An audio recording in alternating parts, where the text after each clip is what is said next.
Electoral और political compulsion के कारण ये 2.5 महीने की हमको राहत मिल गई वॉर शुरू होने के बाद। और जहां तक अभी जो ये लड़ाई चल रही है, मुझे कोई मतलब नहीं है पक्ष से या विपक्ष से, मुझे इससे भी कोई मतलब नहीं है कौन सत्ता में है।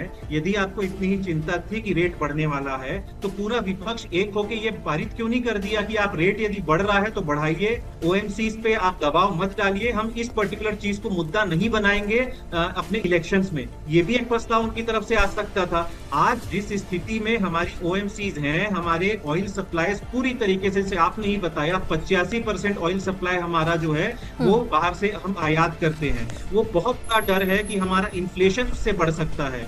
जब भी ऐसे मुश्किल दौर आते हैं, उस समय बहुत जरूरी लीडर के लिए क्या रहता है कि वो घर बैठ जाए।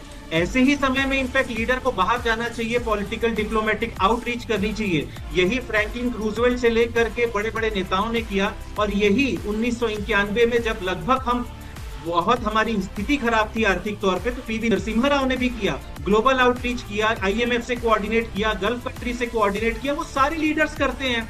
ऐसे समय में बजाय आपको राष्ट्र के सेंटिमेंट को और लोगों को इधर उधर की बातों में लाने के, आपको एकता दिखाना चाहिए, ताकि ये जो पैनिक बाइंग हो रही है वो खत्म हो। लोग पेट्रोल पंप के चक्कर जो काट रहे हैं जिसकी कोई जरूरत नहीं है, क्योंकि ऑलरेडी आपके पास स्ट्रेटेजिक स्टॉक जो कभी नहीं हुआ करता था, आज 5.5 मिलियन टन का स्ट्रेटेजिक स्टॉक है, जो कि आज यूएई जो प्रधानमंत्री गए हैं उसके बाद यदि वो डील साइन हो जाती है तो 12 मिलियन मेट्रिक टन का स्ट्रेटेजिक स्टॉक हो जाएगा।